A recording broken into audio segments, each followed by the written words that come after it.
Imagine living in a country where decisions are made by only one group, while others are left unheard. This can create tension and weaken the nation. Power sharing prevents this by giving different communities a voice in governance, allowing peace and unity to grow. Hello everyone, today we are going to start a very important chapter of political science, power sharing. In many countries, people belong to different ethnic groups, language, and culture. When power is not shared, it leads to tension, violence, and instability. But when power is shared, it brings peace, unity, and democracy. In this chapter, we will understand what is power sharing, why is power sharing desirable, and how countries like Belgium and Sri Lanka shows us two different outcomes. Let's begin this chapter and understand how sharing power can save a nation. Belgium को पहले देख लेते हैं कि Belgium का क्या case है। Belgium जो कि एक यूरोपियन कंट्री है, a small European country, smaller area है than the state of Haryana. Border share करता है ये अपना फ्रांस के साथ, नीदरलैंड्स के साथ, जर्मनी के साथ और लग्जमबर्ग के साथ। क्लियर, ये आपको ध्यान में रखने हैं कि which are the neighbouring countries of the Belgium. तो आपको ये ध्यान रखना है, फ्रांस, नीदरलैंड और जर्मनी और लग्जमबर्ग इसकी नेबरिंग कंट्रीज है। पॉपुलेशन इसकी 1 करोड़ है, ओवर द 1 करोड़, जो कि हाफ है हरियाणा की पॉपुलेशन से। हमारा स्टेट जो हरियाणा, उसकी पॉपुलेशन से भी कम पॉपुलेशन है बेल्जियम की। एथनिक कंपोजिशन देख लेते हैं कि एथनिक क्या है। तो एथनिक वर्ड दे रखा है आपको यहाँ पर। क्या है मीनिंग एथनिक का? Define the term ethnic. तो meaning is given here, a social division based on shared culture. People belonging to the same ethnic group believe in their common descent because of similarities of physical type of or culture or both. इनमें similarities होंगी, ठीक है, या फिर physical type में, इनके culture में इनमें सिमिलैरिटीज होती हैं। They need not always have the same religion, nationality. तो इनका कोई ज़रूरी नहीं है कि ये जो है एक एथनिक ग्रुप के हों, जैसे कि डच हो गए, या फिर श्रीलंका की बात कर लें तो श्रीलंका में तमिल्स हो गए, ठीक है। अब जो तमिल्स हैं वो इंडियन भी हैं और श्रीलंका में भी रहते हैं। क्लियर? तो ये जो तमिल हैं इंडिया में भी रहते हैं और श्रीलंका में भी रहते हैं। तो माने कि इनकी नेशनलिटी को जरूरी नहीं है एक हो, इंडियन तमिल्स भी हैं और श्रीलंकन तमिल्स भी हैं। रिलीजन तो कई जो तमिलियंस हैं वो हिंदू भी हैं, ठीक है, मुस्लिम भी हैं, और अगर हम कह दें तो क्रिश्चियन भी हैं। Clear this thing? तो इस वजह से कि they need not always have the same things. Clear? कि सेम जो है रिलीजन और नेशनलिटी होना कोई जरूरी नहीं है। तो ये है मीनिंग एथनिक कंपोजिशन का। और अब यहाँ पर एथनिक कंपोजिशन क्या है? 59% जो लोग हैं, जो 59% लोग हैं वो फ्लेमिश रीजन में रह रहे हैं। फ्लेमिश रीजन जो कि नॉर्थ का रीजन है, फ्लेमिश बेल्जियम में, ये है फ्लेमिश रीजन नॉर्थ में। बेल्जियम के नॉर्थ में कौन सा रीजन है? फ्लेमिश। और यहाँ साउथ में कौन सा रीजन है? वलोन। लिखा हुआ है हमारे पास यहाँ पर। वलोनिया जो रीजन है वो सदर्न का रीजन है। वलोनिया रीजन में कौन रह रहे हैं? फ्रेंच रह रहे हैं। और नॉर्थ में कौन रह रहे हैं? और ये सेंटर में क्या है? ये सेंटर में है ब्रसेल। क्लियर? तो 59% जो फ्लेमिश रीजन में रह रहे हैं लोग हैं वो डच स्पीकर्स हैं, और 40% माने कि फ्रेंच लोगों को कितना परसेंटेज है? 40।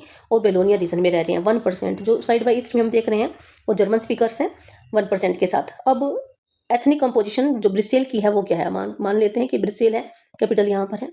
अब इसमें 80% तो जो है फ्रेंच है और 20% जो है वो डच है। क्लियर? तो माने कि जो ये डच लोग हैं ये पूरी कंट्री में तो मेजोरिटी में है, लेकिन कैपिटल सिटी ब्रिसेल में ये क्या है? माइनॉरिटी में है। और फ्रेंच इसके उल्टे हैं, ये पूरी कंट्री में तो माइनॉरिटी में है, लेकिन जो ब्रिसेल कैपिटल है यहाँ पर ये मेजोरिटी में है। ये इसकी एथनिक कंपोजिशन थी। क्लियर।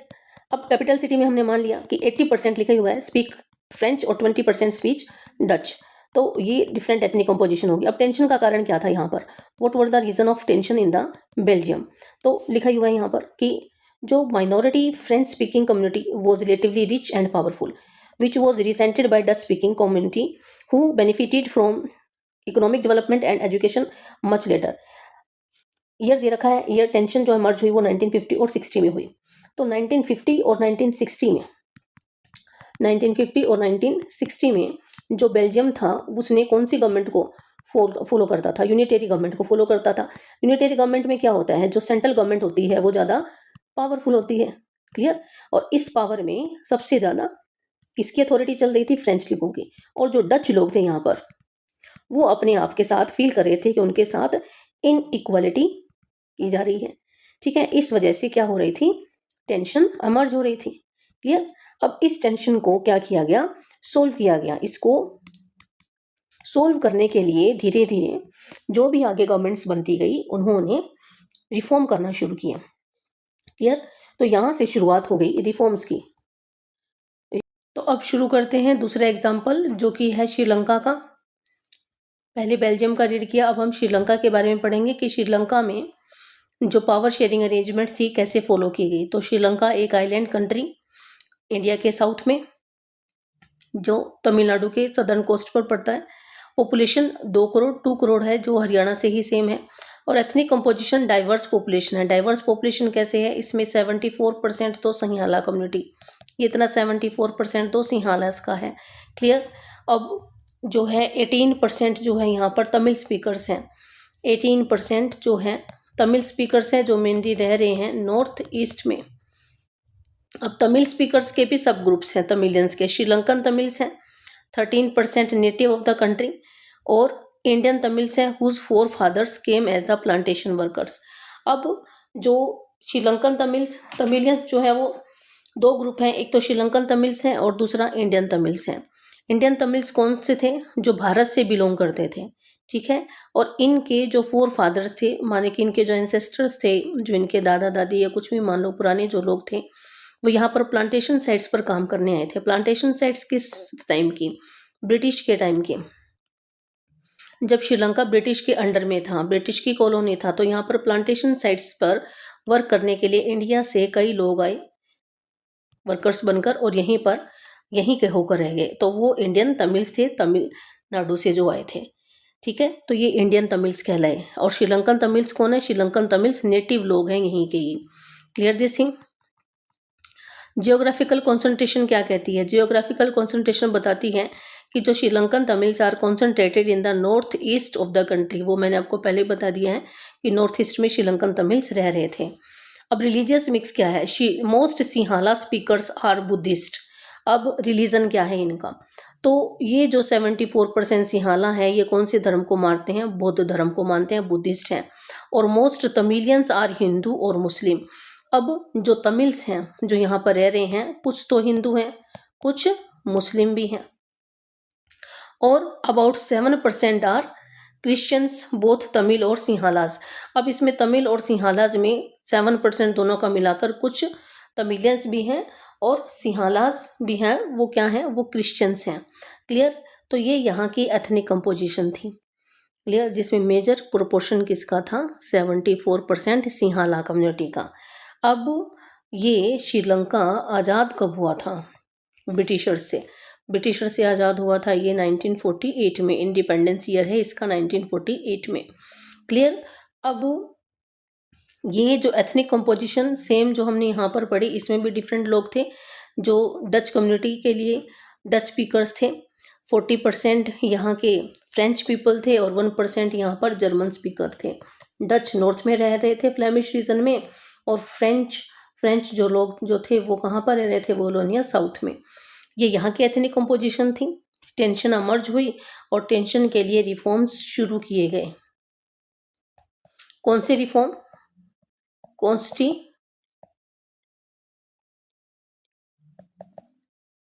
कॉन्स्टिट्यूशन रिफॉर्म शुरू किए। ठीक है। और यहाँ पर रिफॉर्म्स के लिए कुछ नहीं किया गया, यहाँ पर तो एक एक्ट इम्पोज कर दिया गया 1956 का। वो एक्ट क्या था, चलिए मूव करते हैं नेक्स्ट पार्ट में।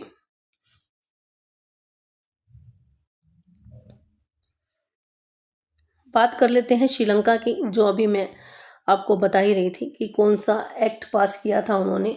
ये एक्ट था 1956 का, 1956 एक्ट है, मेजोरिटेरियनिज्म एक्ट है। क्लियर। तो अब जो मेजरमेंट अपनाए गए, हमने सारी एथनिक कंपोजिशन पढ़ ली है श्रीलंका की क्या थी, जहाँ पर कितने परसेंट जो है सिंहालास थे, कितने परसेंट जो है तमिल्स थे। तो बात हो ही गई थी हमारी कि यहाँ पर मेजोरिटी कम्युनिटी सिंहालास थी, श्रीलंकन तमिल्स थे, इंडियन तमिल्स थे, ठीक है। और जो श्रीलंकन तमिल्स थे 13% थे जो नेटिव थे श्रीलंका के। इंडियन तमिल्स यहाँ पर 5% थे, जिनके डिसेंडेंट्स या कह दें या फोर फादर्स जो थे प्लांटेशन साइड से आए थे यहाँ पर, और अदर जो थे मिलाकर 8%। तो टोटल हो गया ये यहाँ का 100%। ये एथनिक कंपोजिशन मैंने आपको पहले समझाई थी। अब 1956 में, क्योंकि श्रीलंका आज़ाद हो गया था, कब लिखा ही हुआ है 1948 में। किससे आज़ाद हुआ था, ब्रिटेन से आज़ाद हुआ था। सिंहला कम्युनिटी यहाँ पर मेजोरिटी में थी। उनके डोमिनेंस को पार करने के लिए तो leaders of the Sinhala community sought to secure dominance over the government by virtue of their majority। क्योंकि ये मेजोरिटी में थे तो इनका डोमिनेंस सिक्योर कर दिया गया।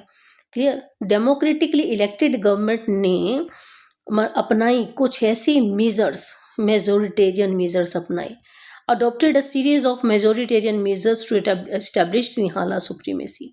अब ये मेजरमेंट अपनाने के लिए क्या करना पड़ेगा, कोई ना कोई एक्ट पास करना पड़ेगा।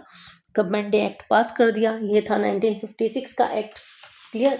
अब 1956 में यहाँ पर जो थी गवर्नमेंट कौन सी थी, कौन सी पार्टी ने सरकार बनाई थी, तो यहाँ पर जो गवर्नमेंट थी वो थी श्रीलंका फ्रीडम पार्टी। ठीक है, ये उस टाइम की पार्टी थी SLFP, Sri Lankan freedom party. Clear. और यहाँ के जो पीएम थे उस टाइम के, यहाँ के जो पीएम थे वो थे SWRD बंदार नायके। इन्होंने, ये उस टाइम के पीएम थे और इन्होंने ये मेजोरिटेरियनिज्म एक्ट जो है वो पास किया। क्लियर। अब इन्होंने मेजोरिटेरियनिज्म एक्ट कैसे पास किया, तो इन्होंने रिकॉग्नाइज कर दिया सिंहाला कम्युनिटी। सिंहाला क्या है, ओनली ऑफिशियल लैंग्वेज मानी जाएगी, दस डिसग्रेडिंग तमिलियंस। सिंहाला जो उनकी लैंग्वेज थी कम्युनिटी की, सिंहली लैंग्वेज थी, उसको ऑफिशियल लैंग्वेज बना दिया। और फिर बाकी के जो तमिलियंस भी तो थे यहाँ पर, उनके लिए क्या मेजरमेंट किया गया, उनके लिए कोई मेजरमेंट नहीं किया गया, डिसग्रेड किया गया। ठीक है। दूसरा, प्रेफरेंशियल पॉलिसीज बना दी। प्रेफरेंस किसको दी गवर्नमेंट पॉलिसीज में, सिंहाला एप्लीकेंट्स को, जो सिंहाली कम्युनिटी से आते हैं, सिंहाली भाषा बोलते हैं। ठीक है। यूनिवर्सिटी पोजीशन उनके लिए सिक्योर थी, गवर्नमेंट जॉब्स में उनको सबसे ज़्यादा जो है प्रेफरेंशियल पॉलिसी बना दी गई। Constitution stipulation, new constitution stipulate किया गया, जिसमें state shall protect and foster Buddhism, माने कि बुद्धिज्म को एक नेशनल रिलीजन बना दिया गया। ठीक है। अब जो सिंहाला थे वो तो बुद्धिज्म को मानते थे, माने कि जो मेजोरिटी कम्युनिटी मानती थी, जो भाषा बोलती थी वो नेशनल लैंग्वेज है, जो धर्म को बनाती थी वो नेशनल रिलीजन है, और मेजोरिटी के लोग हैं तो इनको सबसे ज़्यादा प्रेफरेंशियल पॉलिसीज दी जाएंगी। व्हाट्स अबाउट द तमिल्स, उनके लिए क्या है यहाँ पर, उनके लिए तो कुछ भी नहीं है। क्लियर। तो अब ऐसी कंडीशन में क्या होगा, मेजोरिटेरियनिज्म ही फॉलो होगा। अब मेजोरिटेरियनिज्म में क्या है कि a belief that the majority community should be able to rule in a country whichever they wants by disregarding the wishes and needs of the minority. तो अब मेजोरिटी यहाँ पर सिंहालास के पास सब कुछ है। क्लियर दिस थिंग, जो सिंहाला community है उनके पास सब कुछ है, सरकार उनको फेवर कर रही है, कॉन्स्टिट्यूशन उनके फेवर में फ्रेम कर दिया गया है। क्लियर। अब गवर्नमेंट सब कुछ उनको फेवर करेगी। व्हाट्स अबाउट द तमिल्स, उनको तो साइड लाइन कर दिया गया है, अलाइनेटेड फील करेंगे वो। तो क्या ये जो मेजरमेंट, जो सिंहाला कम्युनिटीज को सबसे ज्यादा पावरफुल बना दिया ओवर द तमिलियंस, क्या ये सही थे? क्या यहाँ पर तमिलियंस जो है अपने आप को एक देश का हिस्सा समझेंगे? क्या वो सिंहालास को सपोर्ट करेंगे या उसके अगेंस्ट में रहेंगे? क्या होगा यहाँ पर? क्या यहाँ पर प्रोस्पेरिटी होगी? Economic growth? इकोनॉमिक ग्रोथ होगी? नहीं होगी। क्यों? क्योंकि जब एक कम्युनिटी अपने आप को साइडलाइन फील करती है, अलाइनेटेड फील करती है, तो अब वो अपनी वॉइस को रेज करेगी, अपने डिमांड्स के लिए अपनी वॉइस को रेज करेगी। क्लियर? और क्या गवर्नमेंट उन मेजरमेंट को अपनाएगी?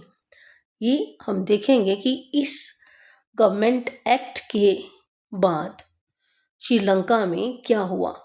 तो ये पावर शेयरिंग अरेंजमेंट कर दिया गवर्नमेंट ने, और ये पावर शेयरिंग अरेंजमेंट क्या सही था? क्या तमिलियंस ने इनको फॉलो किया? देखते हैं नेक्स्ट पार्ट में।